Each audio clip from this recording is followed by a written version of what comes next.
this is Anthony with RevZilla TV, and welcome to our detailed breakdown of the Klim Traverse all-season Gore-Tex Enduro style suit at RevZilla.com. Now, the Klim Traverse has been a piece that a lot of people have been talking about and waiting for a long time. We pretty much consider it the baby brother of the Klim Adventure Rally suit, which is one of those apex products that's a do-it-all, all-season, on-road, off-road, space-age technology type deal. The beauty of the Klim Traverse suit, as we see it, is you have a Gore-Tex performance shell, which is waterproof and breathable. You have a ton of features. You have a jacket and pant combo that's specifically geared for the enduro crowd, but you have the ability to do a lot of things very flexibly with this coat, and it's also going to give you that great waterproof breathability of Gore-Tex. At basically a $299 price point for the jacket and $289 starting point for the pants, and then you kind of go from there. So for us, we think there's a ton of bang for the buck, a ton of protection here, and you're getting some of the higher end materials that you don't see very often from the Gore-Tex line of products. So let's start with the exterior. Basically, you're going to have two main fabrics on the exterior. You're going to have Invista Cordura, which is going to be 840D, which is extremely abrasion resistant. It was made specifically for this suit, and you're going to see that along the shoulders, down the arm, the elbow, all the way to the cuff. That's the shinier material here on the outside. You see it on the pants as well. That's going to have a higher degree of abrasion resistance. That's meant for high impact areas. Now, underneath that, you're also going to have that Gore-Tex. It's a laminated performance shell that's bonded with that Invista Cordura. On the front, you're going to see a duller material. It's more of a matte finish. This is the Gore-Tex proprietary shell that's built in. It has a lower abrasion resistant rating than the 840D Invista, but it's also going to be extremely durable. It will probably breathe a little bit better as well. So you're going to have that Gore-Tex shell with the bonded Gore Performance shell. So you have to think about Gore-Tex. What does that mean? It means completely waterproof, but also breathable. There's going to be about 9 billion pores per square inch, meaning that when you're in a full active riding scenario with the Traverse on, your body can sweat, perspiration can evaporate out, and you can stay active without getting cool, cold, or clammy. This is really a shell outfit meant for enduro riding. They started with looking, the original prototype for the Klim Traverse started with something like the Klim Valdez a couple years ago, which is really a snowmobile outfit that's built with the Gore-Tex as a staple of it.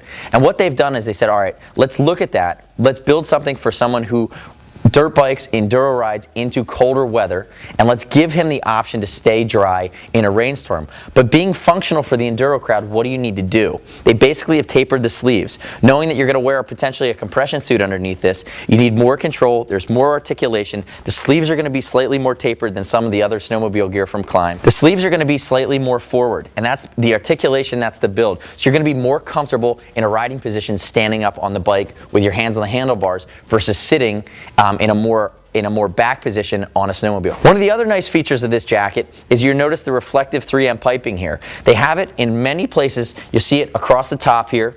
But the nice part, it's very well thought out. What Klim has done is they've actually put it on the appendages. So you see it around the elbow here. You see it down here at the bottom of the sleeve. What that does is it gives you the best chance for visibility if you're in a scenario where you're moving. Your torso typically is not doing the bulk of the movement when you're riding. Your arms and legs are going to be much more active. They're going to be moving around much more. So if you put the reflective in areas that move more, you have a better chance to be picked up by a motorist. Let's talk about ventilation a little bit. If you look at the jacket, it's done really well to know that you're going to need to vent in different scenarios to get air through the thing to keep you cool, keep you dry, whether it's hot weather or cold weather. So let's start with the front here.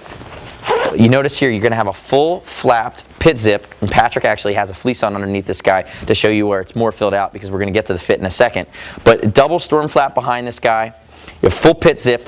Now this is where you get into the Gore on-road test versus the Gore storm test. The Adventure Rally is going to be an on-road tested product from Gore-Tex. It's our highest level of waterproofness. Basically, it means you sit a mannequin on a bike, you blast it with a fire hose from all directions for an extended period of time. If it doesn't get wet on the inside, it's Gore on-road testing. That level of testing costs a lot more money. This is Gore storm tested. What that means is you have top-down rain, you have rain on the diagonal from the front, but you don't get the fire hose. Does that mean that this guy's going to be extremely waterproof at a longer distance? Sure. So the beauty of this guy is it can cross over into the street world, but you have to remember this is really a shell designed for enduro and off-road riding.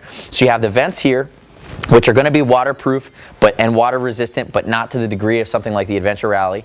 Turn around. So when you have those vents open, well, you have to think of air going into the sides, it has to go somewhere. If it can't get out the back, it's not creating that Venturi effect. You're not getting that airflow through the back of the garment. So what they do is they have a 16-inch zipper with a storm flap over it. goes directly across the back. It's mesh lined with this flap. And what you're going to have is when those pit zips are open, you're going to have air that flows through and escapes out the back. So on the pants, you're going to have a front zip. And all of the zippers on this guy are all YKK, and they also have the climb-specific pull, which is designed internally. It's one of those great detailed features that's stitched. The length of it is specific. The size of the nub on the end is specific. It's meant for a glove, and it's designed. They've tested the crap out of this thing. And that's one of the things, the beautiful things about Klim is it's very much detail-oriented, just like some of the other brands that we carry, like a Revit, like a Dainese. You're paying for that extra R&D. So you have a front leg zip here that vents to the polyester mesh wicking liner on the inside. But again, just like these pit zips, air coming in with nowhere to go is just going to sit. It's not going to do the optimal job of cooling you off. What you're going to notice on both sides is you have a zip down the back of the leg. So you have a zip that goes from there to there. If you're standing on a bike and you open both of these zips, what you're going to have is air that comes in, it's going to circulate within the pants, and then it's going to be able to exhaust out the back and pull that heat away from you. Also notice that some of these zip vents in areas that are going to get a little bit more exposure to the rain, they're going to have the water-resistant Gore-Tex certified zipper on there. The collar is fleece lined, and it goes all the way around, and that fleece actually comes over the top. You can see it right here. That's a subtle nuance. You know, you have full fleece on the inside, and then it overlaps the top. It's a single snap at the top here, and then Velcro. I'm going to open it just down this far. I'm going to show you the storm flap. You have a rain gutter system with a double storm flap. And notice exposing a big YKK zipper with the pull on it as well. Well thought out stuff here. Notice that we have another mix of Invista Cordura in the shinier areas. You can see the sheen there. Come in tight. I want to be able to see the detail on these guys. And then the matte areas are going to be the Gore-Tex proprietary shell. You're also going to notice on the inside, you're going to have leather, you know, in the high wear areas, the areas especially standing on a dirt bike, which may come in contact with the sides of your bike, heated engine parts, extra protection. You want to make sure you're not melting at all. Turn to the side for me, Patrick.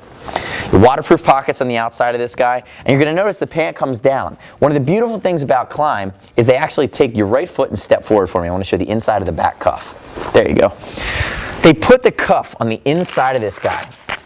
And you notice it's kind of this sideways bar graph in the way that this is laid out. You know, so depending on if you're commuting for work and you have more of a street shoe, you can cinch it down tight. You know, Patrick's actually wearing a pair of CD Adventure rain boots here, which would be, you know, one of the choices that somebody wearing this jacket could go for. But this jacket will handle a pair of CD Crossfires, no problem. A big pair of beefy Fox or Alpine Stars dirt boots. The pants are designed to be big enough to do it all. Is that you're going to have Invista Cordura that comes in along the bottom of the cuff. You know, most dirt boots have hard parts, and hard parts wear. A lot of times in the dirt world with some of the cheaper items, you have less well-designed pants will wear from the inside out. And what Klim does is they build things knowing that you're probably going to have knee or shin armor on. You have enough room for real heavy-duty off-road armor on under this guy. So what you have is Invista Cordura, and you have Invista Cordura down here even higher on the hem, and then on the inside, on this other side, when I have the pants off of Patrick, I'm going to show you, it goes up 6 inches, and you have more reinforced Invista Cordura, which is going to counteract the buckles wearing against the inside of the pant leg. You know, looking in the back of the garment, you're going to have an extra flap that goes down over the seat. You have cinching at the bottom here, which again is Invista Cordura lined. If they do that with most of the cuffs on this stuff, knowing that again from the inside out you need to be protected or you'll just wear the heck out of the inside of this garment in active riding conditions. The seat is triple reinforced, so it's actually a 3-layer system. You have the extra reinforcement on the areas that you're going to be basically sitting in water. So you think about on the bike, wet conditions, you'll be sitting in water, it'll pool on your seat. You need that extra layer there to make sure that it's completely waterproof and make sure you're not even feeling the cold of the water, so they do that. The other thing I want to talk about is a lot of times guys in the off-road world that are going on an extended trip wear a belt bag or a fanny pack or something that will sit around their backside that'll have their tools in it. This is meant to be long enough and have enough room in the lower back. You can pull this guy down and cinch it over the bottom of a fanny pack with your tools in it, and it'll give you enough coverage. It was actually designed to do that, and having the Cordura on the inside of the cuff as well will give you that extended durability. So this guy actually does not come with any armor. It's meant for that Enduro guy that typically wears a compression suit. It's going to wear a Thor chest protector. You know, any brand that you're wearing, it's meant to fit big enough so you can get full armor underneath. You know, Patrick's about 165, 5'9". We have Patrick in a fleece today to kind of fill this out. This is a large. This fits me. It's a little bit big on Patrick. Patrick would probably be around a medium. But the fit of this guy is big enough for a compression suit. Right now, we actually have CE armor in it, in the back, shoulder, elbow, hips and knees, and that's an add-on for about $100 from Klim. You can either go D3O or you could get get CE rated armor. And what that's going to allow you to do is if you're going to wear it in more commuting or street applications, you can build there are pockets sewn into all the armor areas. You just kind of slide that armor into, and it is an add-on. But what you're getting at $299 and $289 respectively is basically just the Gore-Tex shell, meant to be worn with your off-road armor underneath of it. The fitment on this guy, if you're going to wear the jacket, I would say, with no armor underneath it, or with your without any off-road armor, it's going to fit really big. So make sure you look at that size chart and know that if you get it out of the box, even if Patrick was wearing a medium with no armor on underneath it, he's going to be swimming in it. So if you're going to take it off to snowmobile, know that you're going to need a couple layers, or if you're just in a t-shirt, it's going to be very big and boxy on you. Pants you can typically get away with or without the armor. They're going to fit similarly. You just have extra room in the knees where your knee and shin armor would go, and then at the bottom obviously you can cinch it down for the boots. So if you have any other questions how this guy stacks up against the Adventure Rally or some of the other crossover items, the multi-season dual sport items that we carry here at RevZilla, give us a shout. We're happy to walk you through it. We just think this offers phenomenal value for the off-road rider and the casual on-road rider that's going to hit different types of precipitation but may not be going for a couple months at a time. So basically here's the guts of the Traverse. I have it off of Patrick. I have it opened up here. Let's just talk through some of the subtle nuances. We talked about zipper pulls. We talked about YKK throughout. You have your D-rings here that can connect to a shock cord kill switch. Just some great off-road features, snowmobile features they've carried over.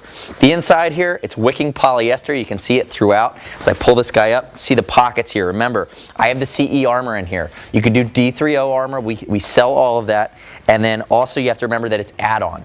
So you're going to get this suit for $600 all in, but then you have to, if you're going to do external armor, you have to purchase that as well. It's one of the ways they kept the cost down, knowing a lot of guys that are going to buy this are going to be into the off-road side of things. Pull out one of the armor pieces. This is the armor set. It's actually really nice CE rated armor. It's comfortable. It's kind of the next generation of Nox armor that we sell here. But notice, here's your armor. It has a nice feel to it. Even base level armor is getting much better as we go along here. We talked a lot about the jacket, so I'm just going to kind of move on from there. You notice it's a full, we didn't talk a ton about the cuffs. It's an adjustable Velcro cuff, basic, but it is tapered. So let's move over to the pants. And you can notice that I have one leg inside out, I have one leg right side in. We talked about the internal, we talked about why the cuff is on the inside versus the cuff being on the outside for more road-oriented stuff. It's to guard against, it's basically, as I show you over here, you're going to have the outside of the leg where the buckles, you have 6 inches of guarding against the buckle. I have the knee pocket exposed here. You got to pull out the knee armor there. But I want to show you, we talked about guarding from the inside out. So this is the same exterior Invista Cordura that runs along the inside of the leg all the way up to above the knee, and that's where it stops. It's going to be basically stopping at the top of your knee armor. What that allows for is these are areas, if you're wearing internal armor, off-road armor, this is where the suit would get completely chewed up because you're going to be banging that against the bike as you're riding while you're standing up. Having that Invista that goes all the way up gives you the best chance for the longevity of this garment. So, that's really the nuances of the pants here. From a fit at the waist, you have an internal gaiter, storm flap here, you have a double button, and then you have an adjustable belt. And this is a new style of belt from Klim that they're saying it's a big step up from what they've done previously. You also have the stretch back, which is a high back that goes. And we already talked about the seat, how it's triple reinforced. Basically, again, this is Enduro outfit. You can wear it multi-season, you can wear it on the road. But it's, again, they kept the cost down. It's the Gore storm testing, which is not as crazy on the waterproof longevity rating as the Adventure Rally. If you have any questions about it, give us a shout. Basically, $299 for the jacket, $289 for the pants. Check it out on RevZilla.com/Klim. If you have any questions, cs@RevZilla.com or 877-792-9455. As always, and this stuff will ship for free. If you get the wrong size, we'll exchange it for free. And then you can earn TeamZilla cash back, which is up to 5% for every $100 you spend, over $100 automatically applied to your next order. Thanks for watching today. I'm Anthony. This was the Klim Traverse Enduro All-Season Gore-Tex Jacket and Pant Combo.